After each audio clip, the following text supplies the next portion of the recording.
And most of them come with a little bit of an instruction booklet as well, too. You can just detach them. And in this case, I can show you a little bit of biceps that you can do. And all you're doing is you have your feet spread with it, and I'm just going to curl up and curl up. Just a little bit of resistance. A lot of my seniors have a real difficult time maintaining their muscle mass, so any help we can give with some sort of resistance exercises would be a very good thing. Give it a try, and like I said, for probably about $25 to $50, you can get a good set and see maybe if we can maintain some strength for some of my aging seniors. Anyway, thank you very much. Next, we're going to be moving on to the research portion of our show. Thanks a lot.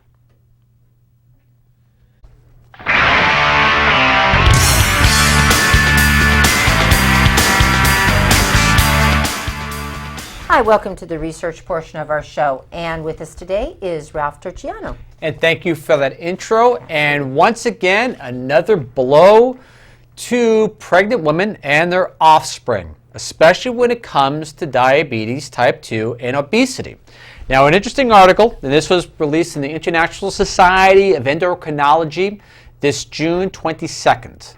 What they found out is antidepressants play a role in not the child being born with type 2 diabetes or obesity, but as a child grows up to become an adult, are more prone to it. Why? Because the antidepressants, especially the ones in the classes SSRI, in this case they studied fluoxetine, or we should say i.e. brand name, Prozac, in animals. And what they discovered is that this SSRI in particular caused the livers to become inflamed and fatty, which eventually led to metabolic disorders later on in life. And so what happened basically was generally that this led to what's called metabolic diseases or metabolic problems as time went on. And so this was their concern. In the United States in particular, guess what percentage of women are put on antidepressants during pregnancy? Would it be 5? Let's put it this way. In Canada, 7% of women are put on antidepressants during pregnancy. In the United States, it's not 10, it's not 12, it's not 15. 20% of the women in the United States are put on antidepressants. Now, it is not for any of us to gauge when someone's in emotional pain. But since what you may be doing is causing your offspring, or I should say children, to develop type 2 diabetes or obesity later on in their adult life, and these offspring or children, usually the ones that take care of you as you get older, if the emotional crisis is not too serious, it's something you may want to consider with your medical professional about bypassing using antidepressants during being pregnant, I should say. 20% of the United States, or 20% of the pregnant females in the United States being on antidepressants seems a little odd and a little extreme. So something to think about on SSRIs. Don't do it unless you really feel like you have to. Next article, and I should say let's not pass up the right one, is also another attack on pregnant women. Now in this case, what they did is they looked at autism. What the article concluded is that women that are childbearing that live within 1.25 to 1.75 kilometers away from agricultural fields that use pesticides, their offspring are at 66% increased risk of autism and or other developmental delays. Now this was also published in the Environmental Health Perspectives this June. What they did is this. They looked at 1,000 people living around the fields. They basically correlated it with the commercial pesticide application use around these areas. So they could determine what's happening, who's pregnant, who's not pregnant, what pesticides are being used at that time. What they discovered is this, if I pronounce this right, chlorpyrifos, I should say chlorpyrifos, was the primary cause of autism-like behaviors for pregnant women during the second trimester. Then, pyrethroids, were associated with moderately with autism spectrum disorder, to be finished off with carbamates, which basically resulted in developmental delays. Now, this is not a reason why you should not be considering at least avoiding agricultural fields that are spraying pesticides or trying not to move into those areas. It may be a strong consideration why you may even want to go organic.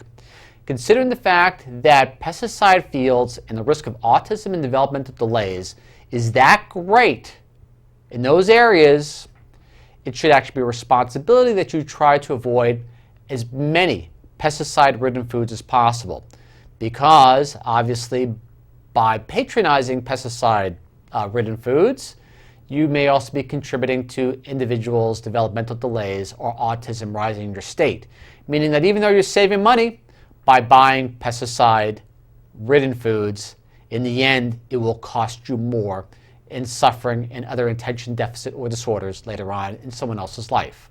So again, this was published in the Environmental Health Perspectives.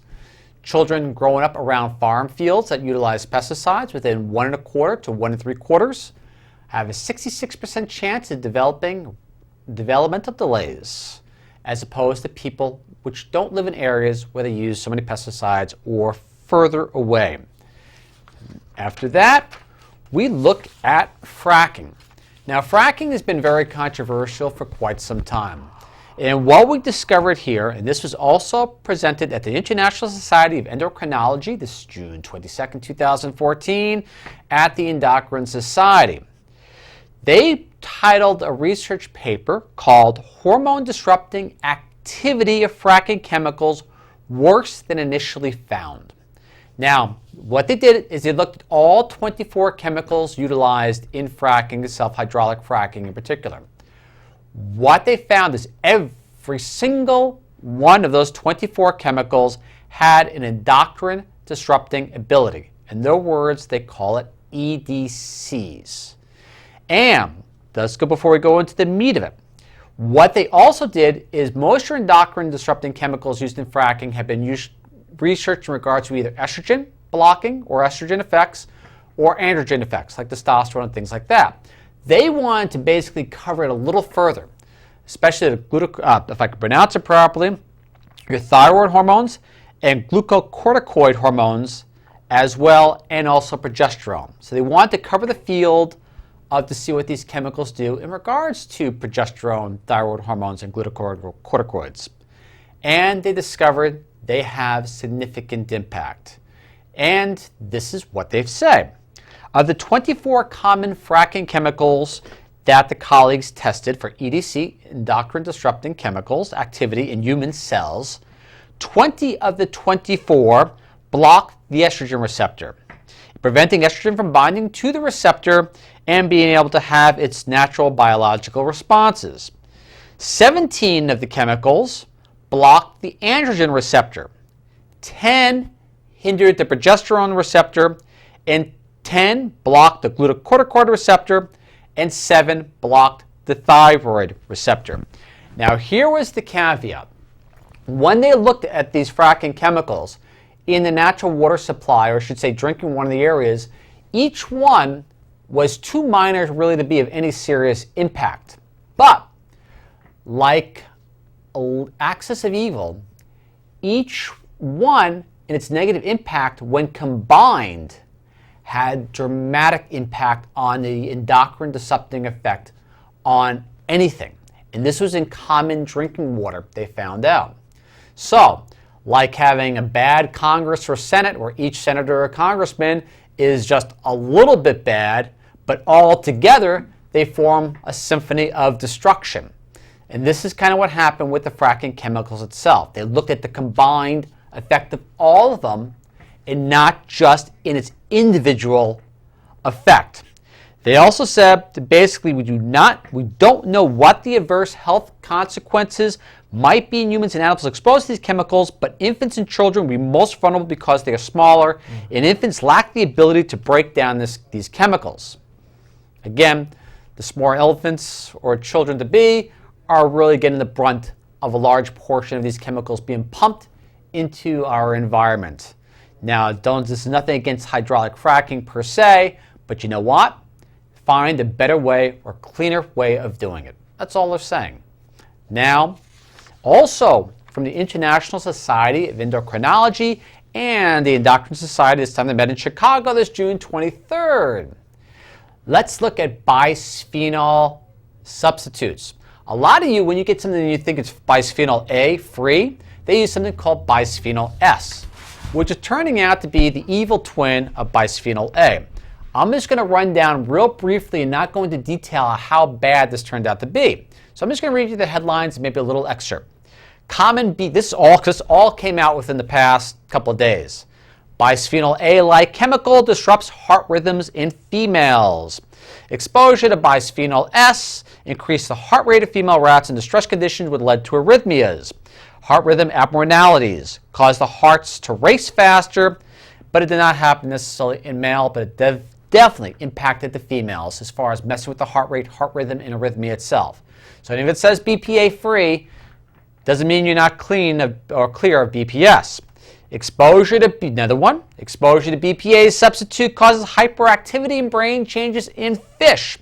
What it did is it caused 170%, increasing neurons by 170%, which sounds good, except this massive number of neurons caused hyperactivity in neurological conditions, and it rose to as high as 240% increase in neurons in certain other types of fish that were exposed to BPS, bisphenol S. To be followed by another one. BPA stimulates growth of breast cancer cells and diminishes the effect of chemo treatments. And this is what they said. Researchers focused on the markers of breast cancer cells, specifically those of inflammatory breast cancer.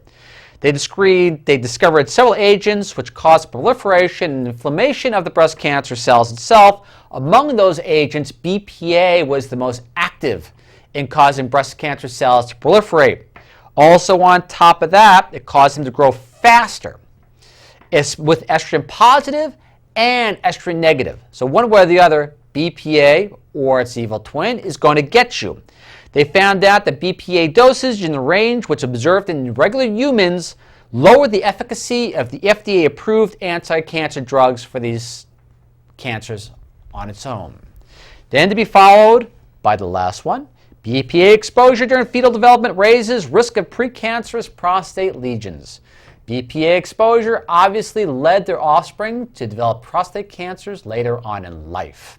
Something to think about: avoid BPA in any form if possible, or go glass. Thank you. Yep, please. And you know what, too? We have to also consider lead-free glass, and that's another story that we'll get into at some point. Anyway, we have all our shows posted on youtube.com/VHFilm. If you'd like to access any of our shows, past and the current one, by all means do it and do your research. Thank you very much for joining our show.